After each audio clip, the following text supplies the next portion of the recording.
Joanna Lumley still hasn't picked out her coronation outfit, with less than 3 weeks to go. After all, how do you dress for one of the most historic occasions we will live through? I'm going to try to be as careful as possible to get it just right, to look really respectful and nice, but not kind of too safe, the 76-year-old actress says. Dame Joanna, who has been personally invited to join King Charles and Queen Camilla at their crowning in Westminster Abbey on May 6, is devoting next week to finding the perfect outfit. Though of course her absolutely fabulous character Patsy Stone would no doubt have something Chanel-esque or animal striped in her closet, accessorized with a string of pearls, a permanently lit fag and firmly gripped bottle of Bolly. However, Patsy nearly didn't exist. Joanna's first meeting with comedy partner Jennifer Saunders at the BBC Screen Test was awkward, and Jennifer wasn't remotely amused by her increasingly desperate attempts to connect with her, she tells a new documentary. She didn't react at all, she read her stuff, looked bored stiff.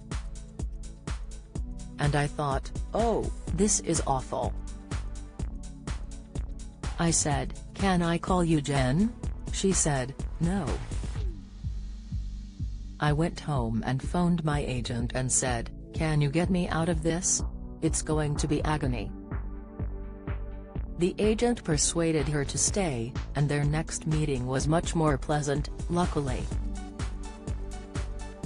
Joanna, who played Patsy for 20 years, says filming with Jennifer was hysterical and they struggled to hold it together in front of the live audience.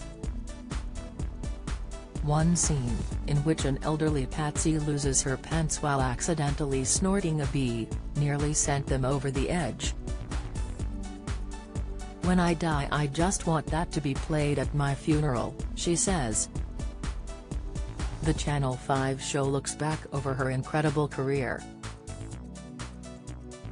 As a model in swinging 60s London, she had daily weight loss injections, and God knows what was in them, some kind of diuretic, she says.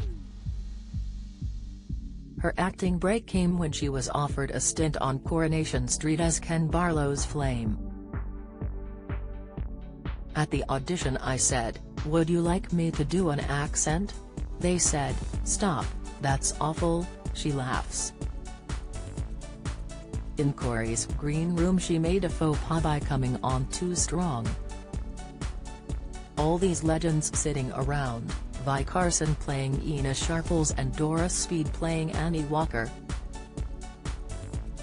I looked round, and sort of said, hello, and they just glanced up, and nothing, she sighs. In 1969 she played a Bond girl opposite George Lazenby in On Her Majesty's Secret Service, then in 1976 bagged the famous role of Purdy in The New Avengers. British India-born Joanna has always had a soft spot for the royal family, with her first impressions of England being Elizabeth's 1953 coronation. We're so lucky to have King Charles, because he's been the best Prince of Wales there's ever been. He is fantastic about people, and people who've got small jobs, small occupations, and people who are not necessarily the big wigs. He's got time for everybody. It's going to be a great thrill to see him and Queen Camilla crowned. Joanna, who is married to conductor Stephen Barlow, believes Charles's reign will be one of peace and inclusion. I've always known how much all the faiths mean to him, she says. I know the Green agenda will be high up on his list. With those kindly royal eyes looking on, I think it will goad us on to doing better. Joanna Lumley, My Best Bits, in my own words airs Sunday, April 16 at 9 p.m. on Channel 5.